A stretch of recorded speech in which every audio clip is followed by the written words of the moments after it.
கதிர் வெடித்து பிளம்பு விழ, கடல் குதித்து சூடாற்ற, முதுமை மிகு நிலப்பரப்பில் முதற் பிறப்பு தோன்றிவிட, நதி வருமுன் மணல் தருமுன் நலம் வளர்த்த தமிழனங்கே பதிமதுரை பெருவழியில் பாண்டியர்கை பார்த்தவளே, நின்னை யான் வணங்குவதும் நீ என்னை வாழ்த்துவதும் அன்னை மகற்கிடையே அழகில்லை என்பதனால் உன்னை வளர்த்து வரும் ஒன்புகழ் சேர் தன்புலவர் தன்னை வணங்குகிறேன் தமிழ் புலவர் வாழியரோ, தனைப்புகழ தன்னிடத்தோர் சொல்லில்லாத தமிழே என் தாயே, நின் பாதம் போற்றி நினைப்பிலும் அத்தனைக்கும் வடிவமின்றி சிறிய நெஞ்சின் நினைப்பினுக்கு மதிப்பீந்து வாழ்த்தாய் உன் நிழல் கண்ட நானும் உன்னை வணங்குகின்றேன். என்னை நன்றாக இறைவன் படைத்தனன், தன்னை நன்றாக தமிழ் செய்யுமாறே.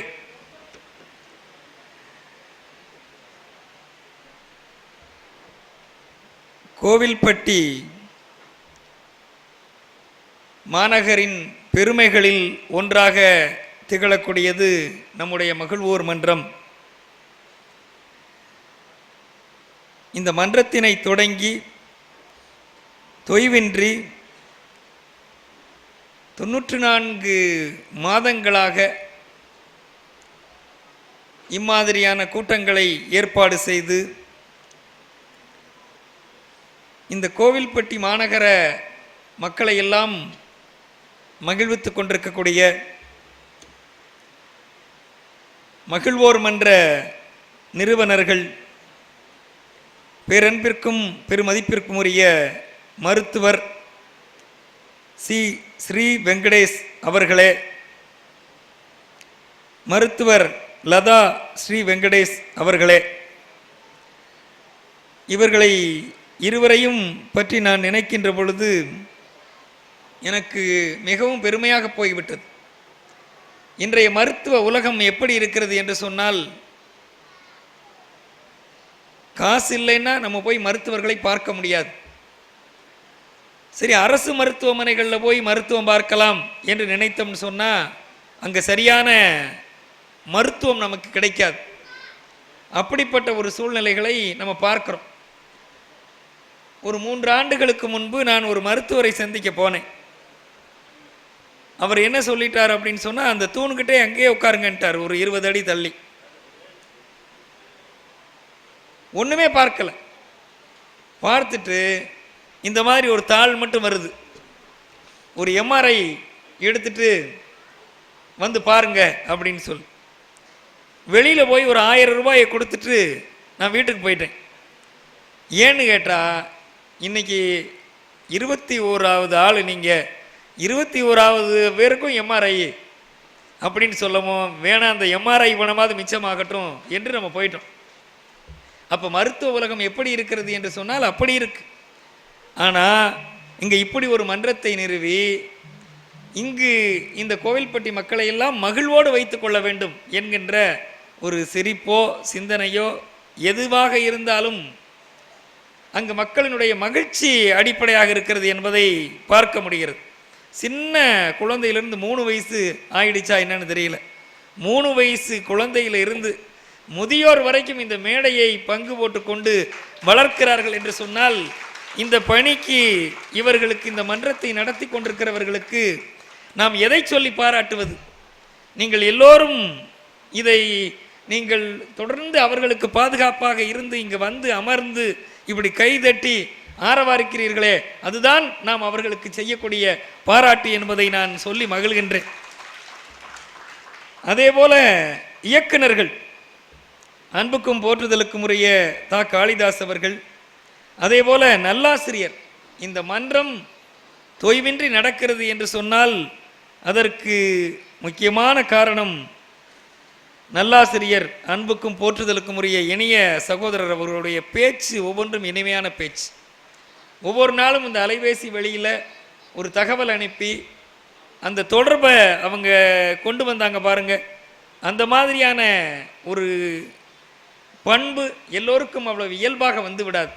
அவர்கள் பல வேலைகளுக்கு மத்தியிலும் இதை செய்து வருகிறார்கள் என்று சொல்கிற பொழுது பெருமையாக இருக்கிறது. அன்புக்குரிய நல்லாசிரியர் இனிய சகோதரர் பா ஜான் கணேஷ் அவர்களே, அதே போல காப்பாளர்கள், இந்த மன்றத்தை கட்டி காக்கக்கூடிய நீங்கள் எல்லோரும் காக்கிறீர்கள்.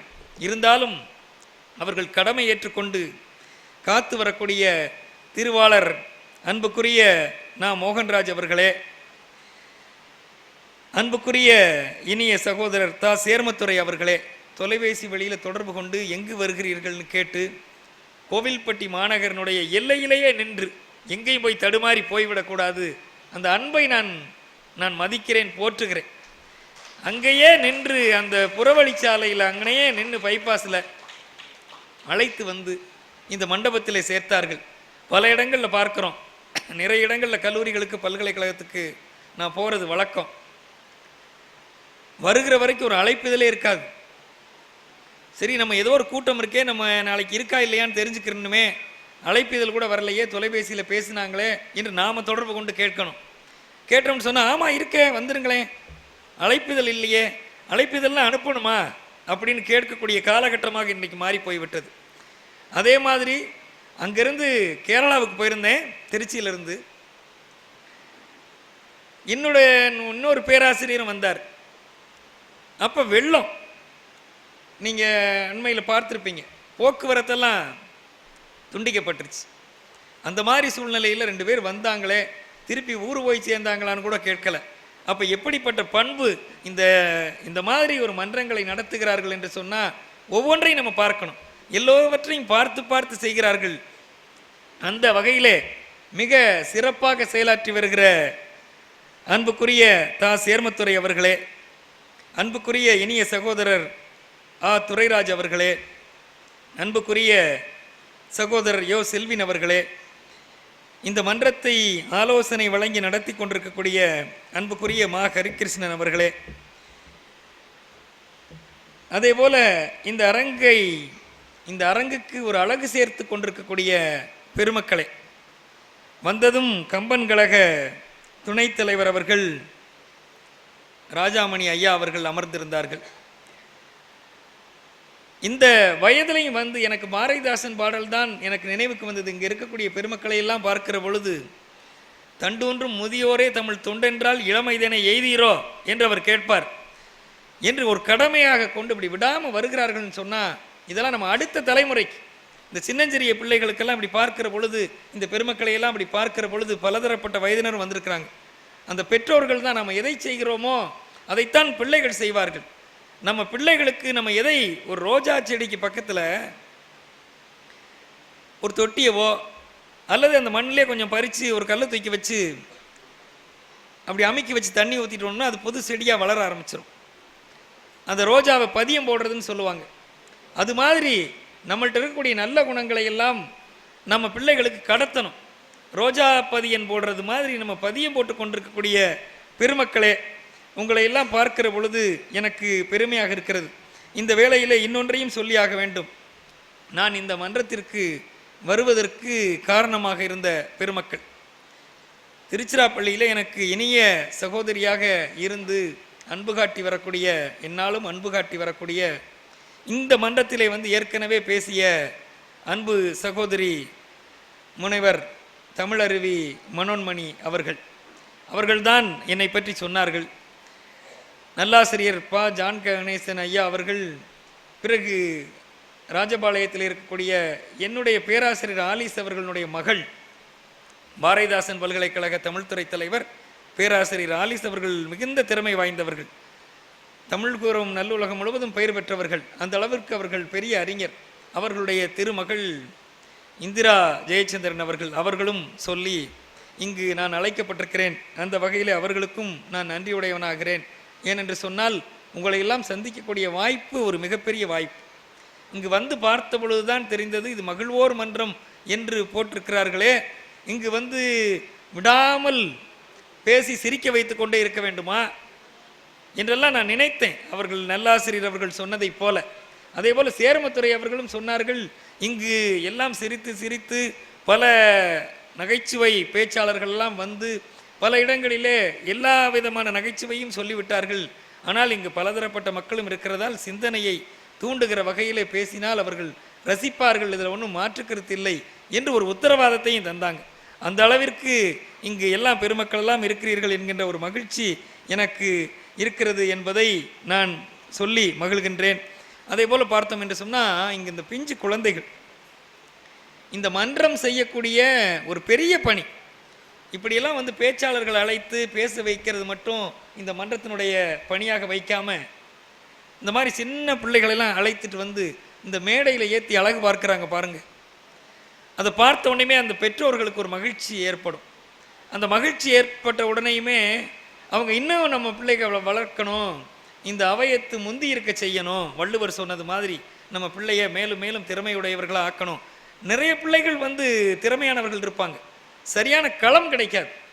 அந்த களம் ஒரு வாய்ப்பு இதுகளெல்லாம் கிடைக்காததுனால அவர்களுடைய திறமையெல்லாம் என்ன ஆகும்னா வெளியில் தெரியாமலே போயிடும். குடத்திலிட்ட விளக்காகவே இருக்கும். ஒரு அதை குன்றின் மேல் வைக்கக்கூடிய பணியை நம்முடைய மன்றம் செய்கிறது என்று சொன்னால் இதை எப்படி பாராட்டுவது? அதில் பார்த்தா ஒரு நல்ல ஒரு உதாரணத்துக்கு சொல்லணும்னு சொன்னால், அந்த சின்ன பையன் அப்படி துள்ளி குதித்து ஓடி வர்றான், ஒரு சின்ன பிள்ளை. பெரியவர்களை கூப்பிட்டு வந்து ஒரு பெரிய பேராசிரியர், பிஹெச்டி பட்டம் பெற்றவர், பல்கலைக்கழகத்தில் வேலை பார்ப்பார், திடீர்னு எந்திரிச்சு கொஞ்சம் பேசுங்கன்னு சொன்னால் கைகாலெல்லாம் உதறிடும், அப்படி கிடுக்கிட்டு நடுங்கிடுவார், என்ன சொல்கிறதுனே தெரியாது. கொஞ்சம் நேரத்தில் உளறி தள்ளிட்டு இறங்கி ஓடி போயிடுவாங்க. இந்த பிள்ளைகள் பார்த்தோம்னு சொன்னால் எப்படி வந்து அவங்க ஏறி துள்ளி குதிச்சு வர்றாங்க. இந்த காட்சியை பார்க்கிற பொழுதே நான் பெரிதாக மகிழ்ந்து போயிட்டேன். அது எங்கே கொண்டு போய் விட்டுருக்கு பாருங்க. ஒரு 2 பேர், வேணி வீரச்செல்வி 2 பேர், ஒருவர் 10ஆவதும் ஒருத்தர் 11ஆவதும் படிக்கிறாங்க. உட்காருங்க. சிலப்பதிகாரம் ஒரு திருக்குறளை மனப்பாடம் பண்ணி சொல்லுப்பான்னு சொன்னால் ஒரு 1.25 அடி சொல்ல முடியல. நான் பல இடங்களுக்கு வந்து இந்த நேர்முக தேர்வுக்கு இன்டர்வியூக்கு போவேன் பல்கலைக்கழகங்களில். அங்கே வந்து பிஹெச்டி வாங்கினவங்கெல்லாம் நிறைய பேர் வருவாங்க. ஒரு திருக்குறளை எழுதி போட்டு சொல்லுங்க அப்படின்னு சொன்னோம்னா ஒரு திருக்குறளை அவர்களுக்கு ஒழுங்காக எழுதி போட தெரியாது. அதில் என்னென்ன ஒற்று பிழை வேணுமா அது இருக்கும், ஒருமை பன்மை மயக்கம் வேணுமா அது இருக்கும், என்னென்னலாம் தமிழில் பிழை இருக்கோ அத்தனையும்.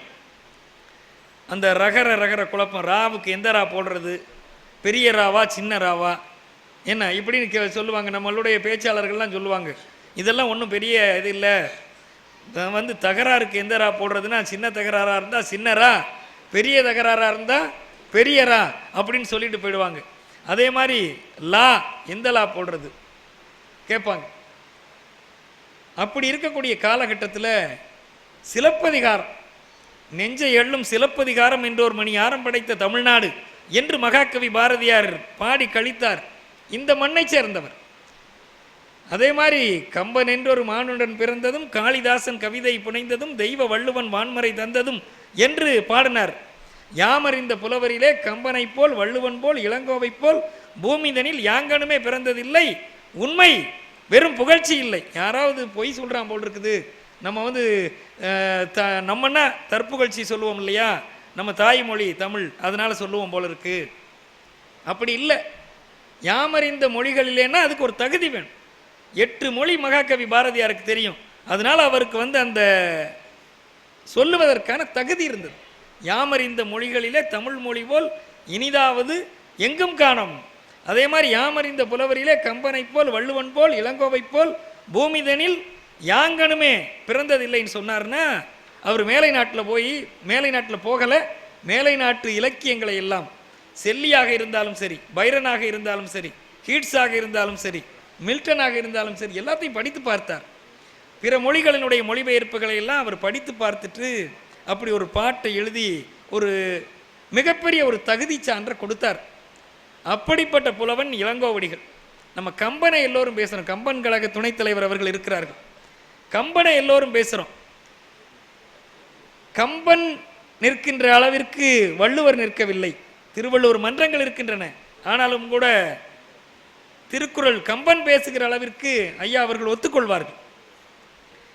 ஏனென்று சொன்னால் உள்ளூர் தொடங்கி கோவில்பட்டி தொடங்கி நம்முடைய தமிழக தலைநகர் சென்னை, அதற்கு பிறகு பார்த்தா உலகம் முழுவதும் எங்கெங்கெல்லாம் தமிழர்கள் பேசி வாழ்ந்து கொண்டிருக்கிறார்களோ, தமிழ் பேசி கொண்டிருக்கிறார்களோ, அவர்களெல்லாம் கம்பன் கழகம் வைத்து கம்பனை போற்றுகிறார்கள், வள்ளுவனை வைத்து போற்றுகிறார்கள். ஆனால் கம்பன் அளவுக்கு இல்லை. அதே மாதிரி பார்த்தா இந்த பாரதி குறிப்பிட்ட புலவர்களில் இளங்கோவடிகளுக்கு பெரிதும் முக்கியத்துவம் உண்டு. ஒரு தனித்துவமான புலவர், தமிழ் மக்களை பற்றி பாடிய காப்பியம், அந்த உயர்வான காப்பியம் சிலப்பதிகாரம். அந்த சிலப்பதிகாரத்தை ஒரு நானும் இந்த பிள்ளைங்க சொல்கிறாங்களே சரியாக சொல்கிறாங்களா, இந்த சில இடங்களில் அளபடையெல்லாம் இருக்கும். அளபடை அப்படின்னு சொன்னோம்னா ஒரு நசைன்னு போட்டிருக்கோம், நசையி அப்படின்னு படிக்கணும். தசைன்னு போட்டிருக்கணும், ஒரு இடத்துல தசையி அப்படின்னு வந்தது. அப்போ என்ன அப்படின்னு சொன்னால் அதையெல்லாம் அசைனா அசையி அப்படின்னு படிக்கும். இந்த பிள்ளைகள் அதையெல்லாம் சரியாக சொல்கிறாங்களா, இல்லை ஏதாவது எழுத்துக்களை மாற்றி போகிற போக்கில் அடிச்சு விட்டுட்டு போகிறாங்களா? நம்ம எல்லாம் தேசிய கீதம் தமிழ்தாய் வாழ்த்தெல்லாம் பாடும்போது சேர்ந்து பாடுறோன்னு சொல்லி வாய்க்கு வந்ததெல்லாம் பாடி விட்டுட்டு இறங்கி ஓடியாந்துருவோம். ஏன்னா அந்த அளவிற்கு கவனம் செலுத்துவது இல்லை. ஆனால் இந்த பிள்ளைங்க இந்த 2 பேர் குறிப்பாக, நான் இதை உடனே சிலப்பதிகாரத்தை கையில் தூக்கிட்டு வரல, ஒரே ஒரு சிலப்பதிகாரம் கொண்டு வந்து அந்த அம்மா மருத்துவத்தை கொடுத்துட்டாங்க. அந்த 2 பிள்ளைங்க நான் பார்க்கணுமேனு இந்த தொலைபேசியில் எடுத்து வச்சு வரி விடாமல் பார்த்தேன். ஒரு புள்ளி கூட பிறழலை. நான் வியந்து போயிட்டேன். எதுக்கு நான் சொல்கிறேன் அப்படின்னு சொன்னால், நம்ம சொல்லி ஆகணும், நம்ம ஏதாவது சொல்லிட்டு போயிடக்கூடாது. அப்போ ஒரு புள்ளி கூட பிசகாமல் இவங்க சொல்லியிருக்கிறாங்க. ஒரு காலகட்டத்தில் இந்த புராணங்கள் இதிகாசங்கள் இவையெல்லாம் நம்மள்ட்ட இருக்கக்கூடிய பகுத்தறிவுகளை அழித்துருது, நம்மளை சிந்திக்க தோன்றதில்லை, நம்மளை அடிமைப்படுத்தி வைக்குது. அதனால் இதெல்லாம் தேவையில்லை, இதெல்லாம் என்ன செய்யணும்னா தீயில போட்டு கொளுத்திடணும்னு ஒரு இயக்கம் நடந்தது. அப்போ நம்ம நாகர்கோவிலில் இருந்த கவிமணி தேசிய விநாயகம் பிள்ளை பாருங்க, அவர் ஒரு பாட்டு எழுதினார். கம்பராமாயணத்தெல்லாம் கொளுத்திட்டா கம்பராமாயணத்தை அழித்தர முடியுமா? ராமாயணத்தை அழித்தர முடியுமா? முடியாது. ஓலை எரியும் தாள் எரியும். ஓலையில் எழுதி வச்சிருக்கிறோம், இந்த மாதிரி பேப்பரில் அச்சடித்து வச்சுருக்கிறோம், புத்தகமாக போட்டு வச்சுருக்கிறோம். இதையெல்லாம் போட்டு கொளுத்தினோம்னு சொன்னால் அதை அழிச்சிடலாம். ஓலை எரியும் தாள் எரியும் உள்ளத்து எழுதி வைத்து நிதம் பாராமல் ஓதி வந்தால் வெங்கடலில் எரிந்து கரிந்திடுமோ கரியாமோ அப்படின்னு கேட்குறார். அப்போ உள்ளத்தில் எழுதி வச்சு நிதமும் பாராமல் சொல்லிக்கிட்டு வந்தோம்னு சொன்னால் அதை அழிக்க முடியுமா? அப்போ இன்றைக்கி நம்ம பாட்டில் படித்தோம், இன்றைக்கி சிலப்பதிகாரத்தை அழிக்க முடியாதுன்னு நேரில் 2 சான்றுகள் நமக்கு கிடச்சிருக்கு. நம்ம கம்பராமாயணத்தையெல்லாம் பல பெருமக்கள் எல்லாம் அப்படி மனப்பாடமாக அடித்து நகர்த்தி வச்சுருப்பாங்க. வேறு இலக்கியங்களுக்குள்ள கம்பன்ட்ட போகிறது மாதிரி போகிறதில்லை. சிலம்பு செல்வர் என்று மாப்போ சிவஞானத்தை சொல்லுவோம். மாப்போ சிவஞானத்தை சிலம்பு செல்வர் என்று சொல்லுவோம். அவர் தமிழகம் முழுவதும் சிலப்பதிகாரத்தை போய் அந்த காலகட்டத்தில் பேசி பரப்புனார். அதே மாதிரி கவி காமு ஷரீஃப்னு ஒருவர் இருந்தார் தமிழரசு கழகத்தில். அவரும் சிலப்பதிகாரத்தை எல்லா பக்கமும் போய் சொற்பொழிவாற்றி பரப்புனார். அப்புறம் சிலம்பொலி செல்லப்பனார் என்று ஒரு பெரிய பேரறிஞர், இவர்களெல்லாம் எனக்கு நான் நேரில் சிலம்பொலி செல்லப்பனார்லாம் நான் பலமுறை பார்த்துருக்கிறேன். என்னுடைய வீட்டிற்கு அவர் பலமுறை வந்திருக்கிறாரு. இப்போ அண்மையில் ஒரு 4-5 ஆண்டுகளுக்கு முன்னாடி மறைந்து போயிட்டார். அப்போ அவங்களெல்லாம் சிலப்பதிகாரத்தை பரப்புனாங்க. ஆனால் அவர்கள்லாம் இந்த அளவுக்கு மனப்பாடம் பண்ணி படித்தாங்களான்னா சொல்ல முடியாது. அப்போ சிலம்பொலி செல்லப்பனார் இருந்தார், சிலம்பு செல்வர் இருந்தார். இன்றைக்கு நமக்கு இந்த கோவில்பட்டி மன்றத்தில் ஒரு அந்த சிலப்பதிகார செல்வியர், சிலம்பு செல்வியர் இருக்கிறாங்கன்னு சொன்னால் நம்ம எவ்வளவு வியப்பாக இருக்கு. இதை நான் போய் இந்த கோவில்பட்டி மன்றத்திற்கு போயிருந்தேன். அங்கே 2 பிள்ளைங்க வந்தாங்க. அவங்க சிலப்பதிகாரத்தை அடிபெறலாமல் சொன்னாங்க. நான் எங்கெங்கெல்லாம் நான் போய் பேசுகிறேனோ அங்கெங்கெல்லாம் நான் போய் சொல்லுவேன். அதனால இந்த மன்றத்துக்கும் அந்த பிள்ளைங்க பெருமை சேர்த்துருக்காங்க.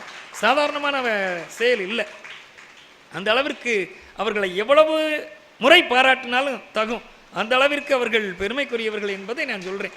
அப்போ நம்முடைய இலக்கியங்களை எல்லாம் அவ்வளவு எளிதில் அழித்து விட முடியாது. இன்றைக்கி அந்த காலகட்டத்தில் ஓலையில் இருந்துச்சு, நூல்கள் இருந்துச்சு, அழித்தரலாம். இன்றைக்கி எல்லாமே இப்படி டிஜிட்டலைஸாக வந்துருச்சு. அவ்வளவு சீக்கிரமாக அழித்தர முடியாது. என்ன இருந்தாலும் அதையும் தாண்டி இப்படியெல்லாம் உருவாக்கி கொண்டிருக்கிறார்கள் என்று சொன்னால் வருங்காலம் உங்களுக்கு ஒளிச்சுடர் வீசுகும் நல்ல ஒளிமயமான எதிர்காலம் இருக்கிறது. நீங்கள் பல மேடைகளில் சிலப்பதிகாரம் பேசலாம், பலவற்றையும் பேசலாம். இன்றைக்கு இந்த மேடை பல பேச்சாளர்களை எழுத்தாளர்களை உருவாக்கி கொண்டிருக்கிறது என்று சொன்னால் நான் அதையும் நினைத்து மகிழ்கிறேன். இந்த மகிழ்வோர் மன்றம் இருக்கக்கூடிய இந்த கோவில்பட்டி மாநகருக்கு பல்வேறு சிறப்புகள் இருக்குது. என்ன சிறப்பு? என்று சொன்னால் கோவில்பட்டி என்று சொன்னாலே கடலை மிட்டாய் தான். நம்ம புகை வண்டியில் போனாலும் சரி, பேருந்தில் போனாலும் சரி, இல்லை நம்ம காரில் போனாலும் சரி, கடலை மிட்டாய் வாங்கிட்டு போகிறோம். அதுவா சிறப்பு? அதுவும் சிறப்பு தான். கோவில்பட்டி கடலை மிட்டாயின்னு சொன்னால், நான் அமெரிக்கன் கல்லூரியில் படிக்கிற பொழுது விடுதியில் தங்கியிருந்தேன். இங்கே ஜோசப்னு ஒரு நண்பர் எனக்கு இருந்தார். எனக்கு அவர் வேறு MBAவோ ஏதோ படித்து கொண்டிருந்தார். நான் தமிழ் படித்து கொண்டிருந்தேன். இந்த கடலை மிட்டாயை நான் விரும்பி சாப்பிடுவேன்னு சொல்லி அவர் வாரந்தோறும் ஊருக்கு போயிட்டு வரும்போதெல்லாம் கடலை மிட்டாய் வாங்கி கொண்டு வருவார். நான் சாப்பிடுவேன். திருப்பி இன்னைக்கு வரைக்கும் அந்த கடலை மிட்டாய் உறவு இந்த கோவில்பட்டியோடு தொடருது. ஒரு இனிப்பான உறவு தான். இன்றைக்கும் இந்த மகிழ்வோர் மன்றத்திற்கு வந்திருப்பதும் ஒரு இனிப்பான உறவு தான். அதையும் தாண்டி இந்த கோவில்பட்டிக்கு பல சிறப்புகள் இருக்குது என்று பார்த்தோம் என்று சொன்னால், வந்த உடனேயுமே பார்க்கும்பொழுது எனக்கு எட்டயபுரம் தான் எனக்கு கண்ணுக்கு தெரிந்தது. எட்டயபுரம் என்று சொன்னால் வைரமுத்து சொல்வார், எட்டயபுரத்தில் மட்டும் ஒருத்திற்கு நெருப்பை சுமந்த கருப்பை அப்படின்னு சொல்லி.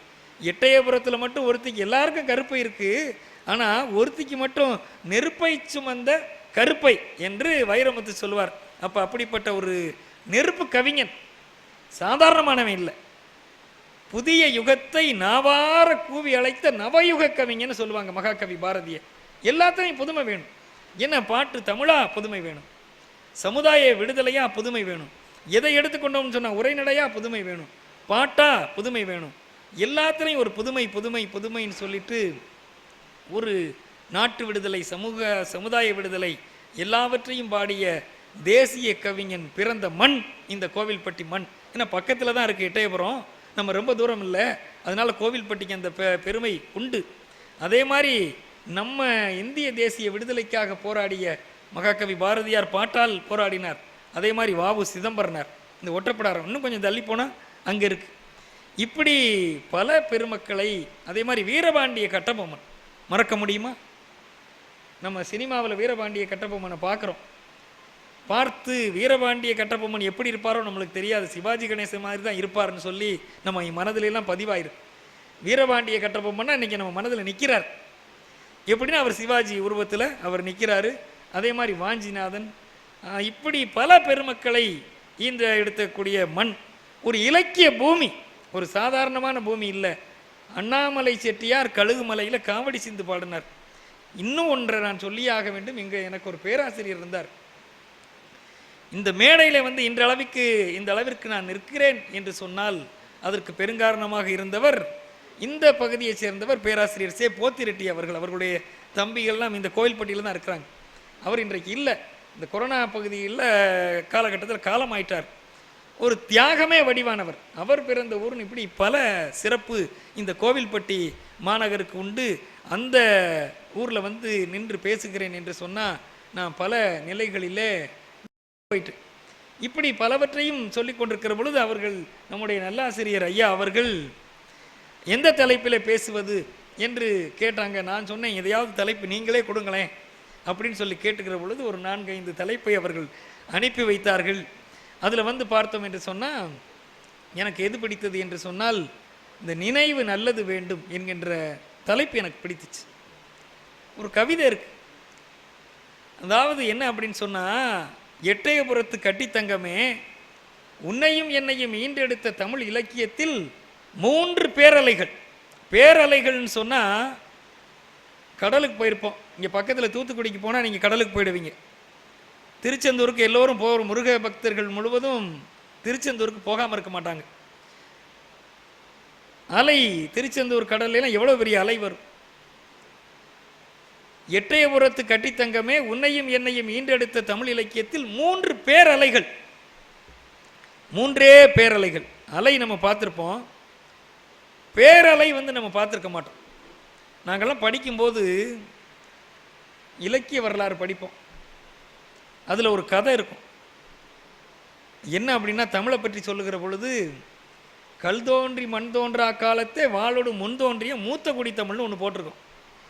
அப்போ சில பேராசிரியர்களெல்லாம் சொல்லி, இந்த தமிழில் கதை சொல்கிறதுக்கு பொய் சொல்கிறதுக்கெல்லாம் ஒரு அளவு இல்லை, கல் மண்ணெல்லாம் தோன்றதுக்கு முன்னாடியே தமிழ் தோன்றிருச்சான், இது எவ்வளோ பெரிய அண்ட புருடா விட்றானுங்க பாருங்க என்று சொல்லுவாங்க. நான் உடனே சரி இது இப்படி தான் இருக்கும் போல் இருக்குது அப்படின்னு சொல்லி நான் நினச்சிக்கிட்டேன். பொன்னுரிக்கு வார்த்தெடுத்த பூவை உடல் என்றும் இப்படியே ஒரு கவிதை வரும். நான் காமராசனுடைய கவிதை.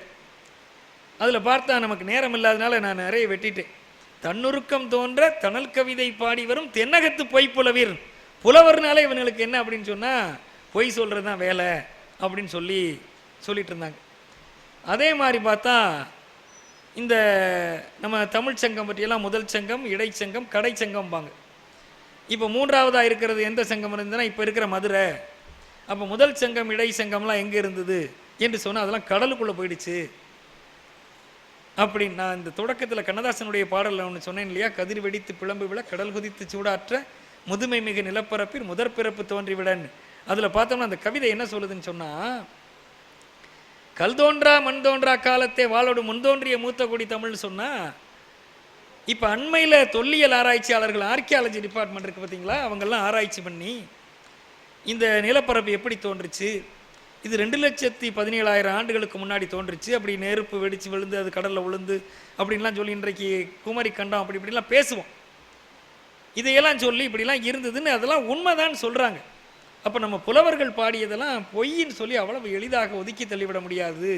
அப்போ எட்டயபுரத்து கட்டித்தங்கமே, என்னையும் உன்னையும் ஈண்டெடுத்த தமிழ் இலக்கியத்தில் 3 பேரலைகள், 3 பேரலைகள்.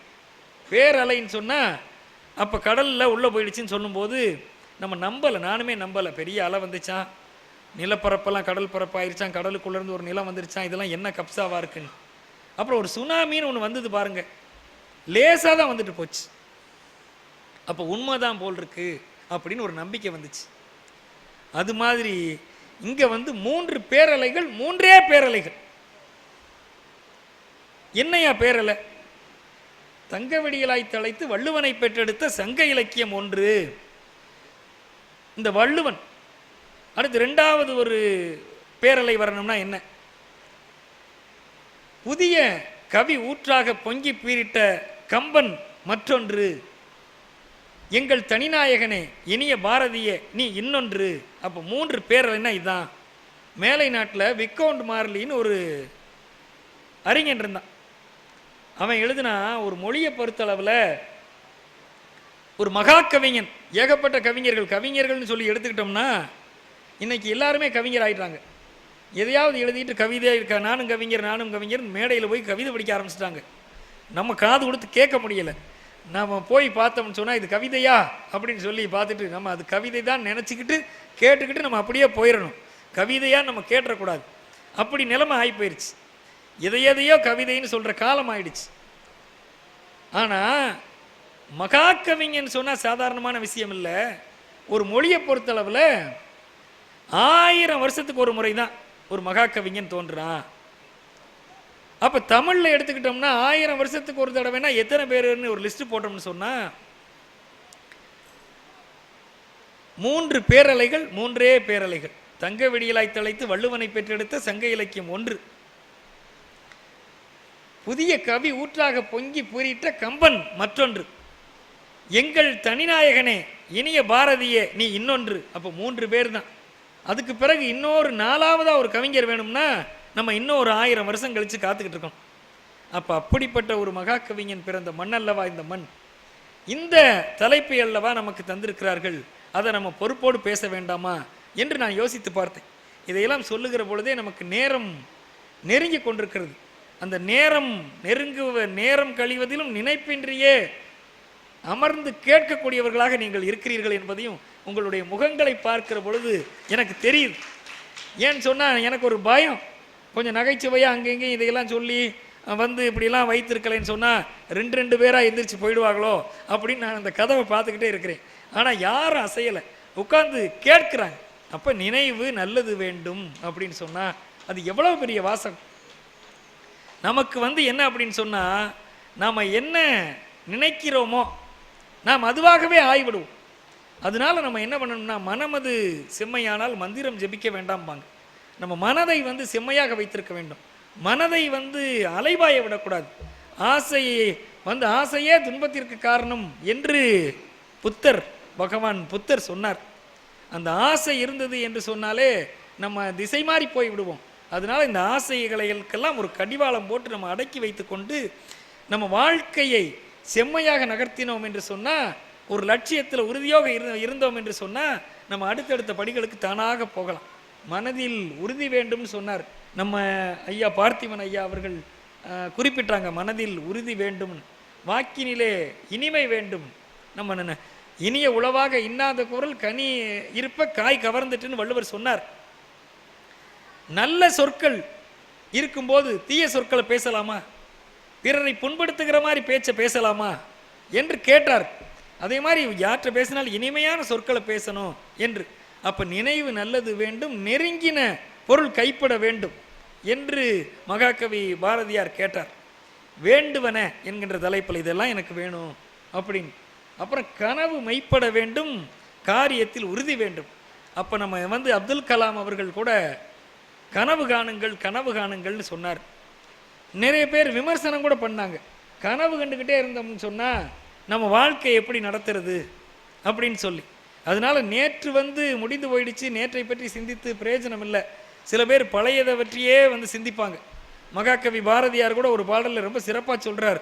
தேடி சோர்நிதம் தின்று பல சின்னஞ்சிறு கதைகள் பேசி மனம் வாடி துன்பமிக உழன்று பிறர் வாட பல செயல்கள் செய்து நரைகூடி கிளப்பருவம் எய்தி கொடும் கூற்றுக்கு இறையென பின்மாயும் பல வேடிக்கை மனிதரை போலே நானும் வீழ்வேன் என்று நினைத்தாயோ அப்படின்னு யார்கிட்ட போய் கேட்குறாரு? நேர கடவுள்கிட்ட போய் வரம் கேட்க போகிறார்.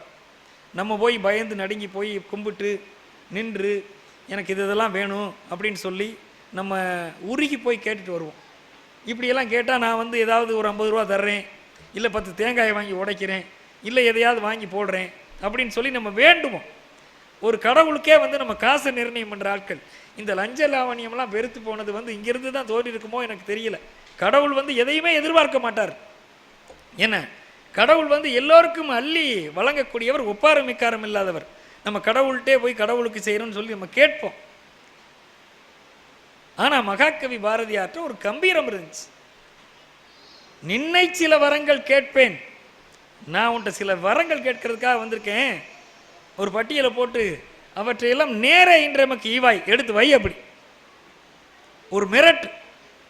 கடவுள் அங்கே உட்காந்துட்டு ஐயோப்பா யாரோ விவகாரமானே வந்துட்டா நம்ம எந்திரிச்சு இடத்த காலி பண்ணி ஓடிடுவோம் அப்படின்னு பயந்து ஓடுறது மாதிரி ஒரு கம்பீரமான ஒரு தோற்றத்தோட மகாகவி பாரதியாரனுடைய அந்த உடல் அப்படி தோற்றத்தில் கம்பீரம் இருந்ததோ இல்லவோ இன்னையோ தெரியாது. ஆனால் அவனுடைய பாட்டில் சுப்பிரமணிய பாரதியினுடைய பாடல்னு சொல்லிட்டா சுதந்திரத்தின் மூர்க்கு சுருக்கென்று ஏறும்னு, சுதந்திரத்தின் வீறு சுருக்கென்று ஏறும்னு நாமக்கல் கவிஞர் பாடினார். அப்போ அந்த அளவிற்கு தூங்கி கிடக்கிறவன் கூட எந்திரிச்சு உட்காந்துக்கிறவான். அப்படிப்பட்ட ஒரு கம்பீரமான கவிதைகளுக்கு சொந்தக்காரன் தான் நம்முடைய மகாகவி பாரதியார். அப்போ அவர் நினைவு நல்லது வேண்டும் என்று சொல்லி சொல்கிறாரு என்று சொன்னால் சாதாரணமானது இல்லை. உண்மைதாங்க பேசணும். நிறைய பேர் உண்மையே பேசுறது இல்லை. உண்மையின் பேர் தெய்வம் என்போம், மற்றுள்ள யாவும் வெறும் பொய்யென கண்டோம்னு. ஒருவன் உண்மையவே பேசிகிட்டு இருக்கான்னு வைங்க, கடைசியில் என்ன ஆகுது என்று சொன்னால், ஒருவர் சொன்னார், இந்த உண்மை பேசுகிறவன்கிட்ட கொஞ்சம் ஜாக்கிரதையாக இருக்கணும். ஏனென்று சொன்னால் அவன் உண்மையவே பேசுவான். சில பேர் பொய்யவே பேசுகிறதுல குறியாக இருப்பாங்க. எங்கே போனால் நான் நான் நான் நான். குணங்குடி மஸ்தான் சாஹிப் கூட சொல்லுவார், சர்வ சமய சமரச ஞானி என்று அவரை போற்றுவோம். அவர் என்ன அப்படின்னு சொன்னால், நான் நான் என்று நான் பிடித்து அலைகின்ற பாவி அப்படின்னு. எங்கே போனால் என்னென்னா நான் நான் நான் நான் என்று தற்புகழ்ச்சியே பேசுறது. அப்போ அப்படிப்பட்ட மனிதர்களுக்கு மத்தியில் ஒருவன் உண்மை பேசுகிறவன் இருக்கிறான் என்று சொன்னால் அவனுக்கு என்று ஒரு தனிச்சிறப்பு இருக்கும் தானே, அவனுக்குன்னு ஒரு மரியாதை இருக்கும். ஆனால் இந்த சமூகத்தில் மரியாதை இல்லாமலும் இருக்கு. எப்படி அப்படின்னு சொன்னால், எங்கள் ஊரில் ஒரு கவிஞர் பாடினார். ஏன் கவிதையாக சொல்கிறேன்னு சொன்னால், எங்கள் மக்கள் கவிதையை விரும்பி கேட்பாங்கன்னு நம்ம நல்லாசிரியர் ஐயா ஜான் கணேசன் ஐயா சொன்னாங்க, கொஞ்சம் கவிதையெல்லாம் பேசுங்க என்று சொல்லி. முடியரசன்னு ஒரு கவிஞர் இருந்தார். நேர்மையோடு வாழ்க என்று நீதி நூல்கள் பாடின.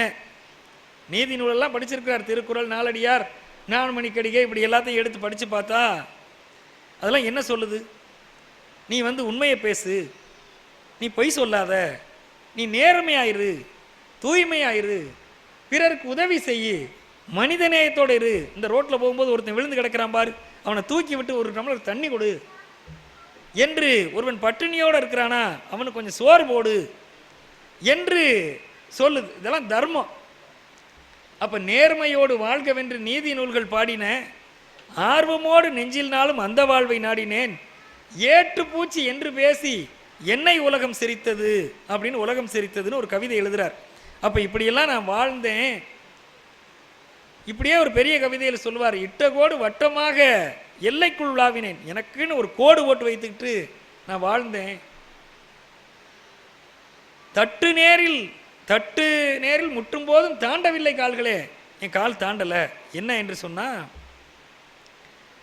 வந்து சேயின் வாழ்வு சாயும் போதும் செம்மை ஒன்றே பேசினேன், எத்தர் வாழும் ஏற்றங்காட்டி என்னை உலகம் சிரித்தது. அப்படி நான் வாழ்ந்துக்கிட்டு இருந்தேன். ஆனால் எனக்கு அதுதான் கிடச்சிச்சுன்னு அவர் சொல்லுவார்.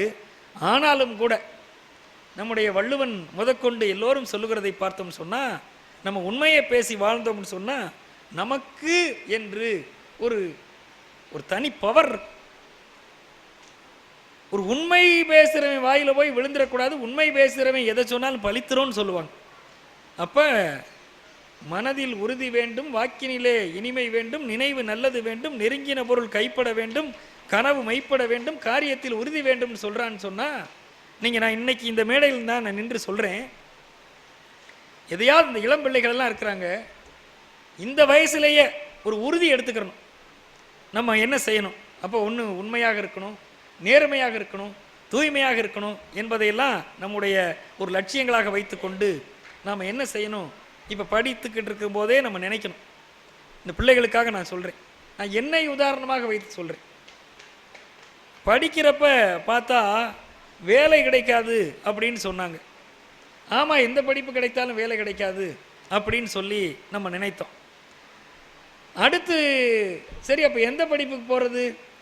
ஒரு புரியாத படிப்பை படித்து வேலை கிடைக்காம போகிறதுக்கு புரிந்த படிப்பை படிப்போமே. இப்போ என்ன அப்படின்னு சொன்னால், இங்கே பார்க்கும்போது பார்த்தோம்னு சொன்னால் மருத்துவர்கள் இருக்கிறாங்க. இந்த அறிவியலுக்கும் இலக்கியத்திற்கும் நம்ம எப்படி வேறுபடுத்துறதுன்னு சொன்னால், இந்த அறிவியல் என்பது இயந்திரங்களோடு உறவாடுவது, இலக்கியம் என்பது இருதயங்களோடு உறவாடுவது. அப்போ இங்கே மருத்துவர்கள், அறிவியல் படித்தவர்கள், இங்கே இந்த மன்றத்திலே வழிநடத்தி கொண்டிருக்கிறவர்கள் யாரும் தமிழ் படிக்கலை. ஆனால் அவர்களுக்கெல்லாம் ஒரு இந்த மாதிரி மன்றத்தை நடத்தி மக்களுக்கு தொண்டாற்ற வேண்டும், மக்களை சிந்திக்க தூண்ட வேண்டும், மகிழ்விக்க வேண்டும், இந்த இளம் பிள்ளைகளெல்லாம் வளர்க்க வேண்டும் என்கின்ற உணர்வு வருகிறது என்று சொன்னால், அதற்கு காரணம் என்ன என்று சொன்னால், இந்த மாதிரியான இலக்கிய சிந்தனைகள் தான். அப்போ அவர்கள் அந்த வழியில் கொண்டு போய் நிறுத்தியிருக்கு. அப்போ எந்திரங்களோடு உறவாடாமல் இந்த மாதிரி இலக்கியங்களோடு நம்ம உறவாடுகிறோம் என்று சொன்னால், அப்போ புரிந்த படிப்பாக படித்துட்டு போயிடலாமே, வேலை கிடைக்கலைங்கிறது உறுதியாயிடுச்சு. அப்போ நம்ம புரிந்த படிப்பாக படிப்போமேன்ட்டு நான் தமிழ் படிக்க போனேன். அதற்கடுத்து பார்த்தா தமிழ் படித்தா சுத்தமாக வேலை கிடைக்காதுன்னு அடுத்து மேலே மேலே ஒரு லிஸ்ட் வந்துருச்சு. அதுக்கடுத்து பார்த்தோம்னு சொன்னால் எனக்குள்ளேயே ஒரு மனசு இருந்துச்சு, சரி நம்ம செய்கிற செயலை வந்து செம்மையாக செய்யணும், படிக்கிற படிப்பை செம்மையாக படிக்கணும். ஒரு கம்பன் பாடலை படிக்கிறோமா, அதை அருமையாக நம்ம மனதில் நிறுத்தி படிக்கணும். அந்த பிள்ளைங்க சிலப்பதிகாரத்தை படிக்கிறது மாதிரி அந்த காலகட்டத்தில் நான் அந்தி மாலை சிறப்பு செய்காதை பாடத்தில் இருக்குது அப்படின்னா அதை அப்படியே படிப்பேன். காணல் வரி பாடத்தில் இருக்குது என்று சொன்னால் அதை அப்படியே படிப்பேன். அப்போ நம்ம படிக்கணும் என்று அதை நேசித்து படித்தோம் என்று சொன்னால், நம்ம கடமையை செய், பலனை எதிர்பாராது, அதுக்குரியது ஏதோ ஒரு புறத்திலிருந்து வந்து கொண்டே இருக்கும். அப்போ நம்ம ஏதாவது ஒன்றை ஏற்படுத்தி கொண்டு நெஞ்சை தயார் பண்ணணும். அப்போ என்ன செய்யணும்? என்ன வேலைக்கு போகலாம்? வேலை கிடைக்காதுன்னு சொல்கிறாங்களே, சரி இருந்தாலும் அவர்கள் சொன்னால் சொல்லிட்டு போகிறாங்க, நமக்கு ஒரு கல்லூரி ஆசிரியராகவோ ஒரு பல்கலைக்கழக ஆசிரியராகவோ போக வேணும் அப்படின்னு நான் மனசில் நினச்சேன். ஆனால் அப்படி நினைத்து நான் எதை நினைத்தேனோ அதுவே நடந்தது. வந்து கல்லூரி ஆசிரியராக போனேன். ஒரு நாள் கூட ஒரு கல்லூரியில் படித்து முடித்துட்டு ஒரு நாள் கூட வீட்டில் இருக்கலை. எல்கேஜிக்கு இந்த பிள்ளைங்க இருக்கிற மாதிரி ஸ்கூலுக்கு போனவன் இன்னைக்கு வரைக்கும் ஒரு வருஷம் இடைவிடாமல் நான் போய் கொண்டிருக்கிறேன். அப்போ நமக்கு என்ன தெரிகிறது என்று சொன்னால், இந்த மகாகவி பாரதியாரனுடைய வாக்கு வந்து இது பொய்யான வாக்கு அல்ல. அப்போ இது ஒரு உண்மையான வாக்கு. அப்போ நம்ம என்ன செய்ய வேண்டும் என்று சொன்னால், நினைவு நல்லது வேண்டும். இந்த நேரத்தையும் பொழுதையும் நம்ம வீணடிக்கக்கூடாது. அது பெரியவர்களாக இருந்தாலும் சரி, சின்னவர்களாக இருந்தாலும் சரி, இந்த ஒரு கல்லூரி பருவத்து மாணவர்களாக இருந்தாலும் சரி, இன்றைக்கி பார்த்தா நேரத்தை வீணடிக்கிறாங்க. நேரத்தை வீணடிக்கிறது, அவர்கள் நேரத்தை வீணடிக்கிறது மட்டும் இல்லாமல் அடுத்தவர்களுடைய நேரத்தை சேர்த்து வீணடிக்கிறாங்க. எனக்கு தெரிய ஒரு பையன் இருக்கிறான், ஃபோனை இப்படி கையில் வச்சுக்கிட்டு இப்படியே பார்த்துக்கிட்டே இருக்கான். பார்த்துக்கிட்டே இருந்துட்டு கூப்பிட்டோம்னா 4 தடவை கூப்பிட்டாலும் என்னன்னு கேட்க மாட்டான். 4 தடவை கூப்பிட்டு என்னன்னு கேட்காம அதற்கடுத்து யாராவது வீட்டுக்கு வந்துட்டாங்கன்னு சொன்னால், எப்பா கொஞ்சம் தண்ணியை கொண்டுட்டு வாப்பா அப்படின்னு சொன்னால் திரும்பி பார்க்கல. அப்போ ஒரு அவமரியாதை செய்கிறது மாதிரியே நமக்கு தோன்றுது. அப்போ இவர்களை பார்த்தாலே நமக்கு என்ன வருது? கோபம் வந்துடுது. அப்போ என்ன செய்யணும்னா, தானும் கெட்டு போகிறான், அடுத்தவர்களையும் கெடுக்கிறான்.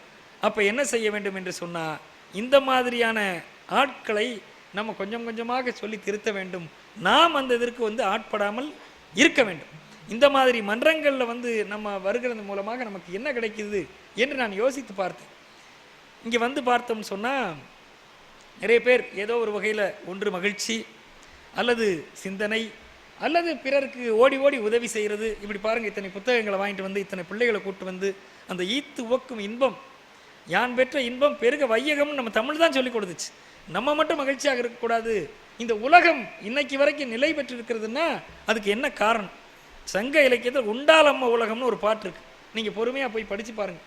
இந்த உலகம் இன்னைக்கு வரைக்கும் நிலைத்திருக்கிறது என்று சொன்னால் அதற்கு என்ன காரணம் என்று சொன்னால், இந்த மாதிரி இந்த கோயில்பட்டி மகிழ்வோர் மன்றத்தை வைத்திருக்கக்கூடிய பெருமக்களை பார்த்த உடனே எனக்கு அந்த பாட்டு தான் ஞாபகத்துக்கு வந்துச்சு. இந்த உலகம் நிலை பெற்றிருக்கிறதுக்கு காரணமே இவர்களை போன்றவர்களுடைய மனித நேயம், அப்புறம் அந்த உதவி செய்யக்கூடிய உள்ளம், தொண்டாற்றக்கூடிய ஒரு பாங்கு. இதையெல்லாம் பார்க்கிற பொழுது, இப்படியெல்லாம் செய்கிற பொழுது என்ன ஆகுதுன்னா, நம்ம உடலில் இருக்கக்கூடிய பல்வேறு வியாதிகள் நீங்குது. நம்ம அடுத்தவருக்காக போய் உதவி செய்கிறோம் பாருங்க, நம்ம பார்க்கும்போது நம்ம உடம்புல தேவையில்லாத ஆசிட்டுகள், டால்ஃபின்ங்கிறாங்க, என்னென்னமோ ஆசிட்டுகளுடைய பெயர்களை மருத்துவர்கள் சொல்கிறாங்க, இதையெல்லாம் சுரக்கிறத தடுக்குது. ஒரு இருதய வியாதி வரப்போகிறவனுக்கு அது இல்லாமல் போய் விடுகிறது. ஒரு மன அழுத்தத்தோடய உட்கார்ந்துருக்கிறான்னு வைங்க, வேற ஒன்றுமே வேணாம், விஷமெல்லாம் நம்ம சாப்பிட வேணாம், மன அழுத்தத்தோடையே அப்படி உட்கார்ந்துட்டு இருக்கிறோம். இந்த மன அழுத்தம் தான் மருத்துவர் ஒருவர் சொன்னார், மன அழுத்தம் இருக்கு பாருங்க, ஒருவன் அமைதியாக சைலண்ட் கில்லர். சில பேர் என்ன பண்ணுவாங்கன்னா, சாப்பாட்டில் கொஞ்சம் கொஞ்சமாக வேஸ்ட்டை கலந்து கலந்து கொடுத்து கொல்லுவாங்கன்னு சொல்கிறாங்க இல்லையா, அது மாதிரி அந்த மாதிரிலாம் கொடுக்க வேண்டாம். ஒரு மன அழுத்தத்தோடையே இருக்கிறோன்னு வைங்க, என்ன ஆகும் என்று சொன்னால் அவனுடைய நிலை என்னாகும், அவனை கொன்றுவிடும். அதனால இந்த மன அழுத்தங்களிலே இருந்து விடுபடுவதற்கு இப்படி பல நிலைகளில் இந்த மன்றம் பணியாற்றுகிறது என்று சொன்னால் அதை நம்ம பாராட்டணும். அதே போல் இந்த மன்றம் இன்றைக்கு வரைக்கும் இப்படி 94 கூட்டங்களை கடந்து இது 100வது கூட்டத்தை அப்படி பக்கத்துலேருந்து பார்த்துட்ருக்கு. இன்னும் ஒரு 5-6 மாதம் போனால் 100வது கூட்டம் வந்துடும். அப்படி ஒரு 100வது கூட்டத்தை நடத்துகிற அளவு கிட்டத்தட்ட 10 ஆண்டுகளாக இது தொய்வின்றி நடந்து வருகிறது என்று சொன்னால் உங்களை போன்ற பெருமக்களினுடைய ஆர்வம் தான். அப்போ மன்றத்தை நடத்துகிறவர்களுக்கும் ஒரு வகையில் ஒரு பெரிய ஒரு மன திருப்தி இருக்கு. அதனால் அவர்கள் பயன்பெறுகிறார்கள், சமூக தொண்டாற்றுகிறார்கள், சமூக தொண்டாற்றுவதன் மூலமாக அவர்களும் பயன்பெறாங்க. அதே மாதிரி இப்படி உட்கார்ந்து கேட்குறீங்க பாருங்க, அதனால நீங்களும் பயன்பெறுகிறீர்கள் என்பதை சொல்லி இந்த மன்றம் இன்றைக்கு இல்லை நாளைக்கு இல்லை, இது என்றென்றைக்கும் இருக்க வேண்டும் என்னுடைய ஆசை. ஐயா அவர்கள் 200 கூட்டத்திற்கும் தாண்டி நடக்க வேண்டும் என்று சொன்னார்கள். நான் ஒரு பெரிய மனதோட 10,000 கூட்டங்களை கடந்து இது நடக்க வேண்டும் என்று நான் எல்லாம் வல்ல இறைவனை நான் ஒவ்வொரு நாளும் வேண்டுகிறேன். இது எப்படி நம்ம பல்லாண்டு பல கோடி 100 ஆண்டு, நம்ம புலவன் ஒருவன் சொல்லுவான், இப்படியெல்லாம் எண்ணிக்கை வகுத்தெல்லாம் சொல்லக்கூடாது, காவிரி ஆற்று மணலினும் பலவேம்பா. காவேரி ஆற்றுல போய் மணலை உட்காந்து ஒன்று ஒன்றா எண்ணிட்டு இருக்க முடியுமா? அது எவ்வளவு எண்ணிக்கை, அவ்வளவு ஆண்டுகளுக்கு இந்த மன்றம் வாழ வேண்டும், இந்த மக்களுக்கு தொண்டாற்ற வேண்டும். இந்த இதையெல்லாம் செய்து கொண்டிருக்கக்கூடியவர்கள் எல்லாம் அவர்களும் சரி, அவங்க நிறுவனர்கள் மருத்துவர்களும் சரி, அவர்களும் வாழையடி வாழையாக சந்ததி சந்ததியா அவர்கள் நன்றாக இருக்க வேண்டும் என்று வேண்டி விரும்பியவனாய் இந்த அற்புதமான நல்ல வாய்ப்புக்கு நன்றி கூறி விடைபெறுகின்றேன். நன்றி.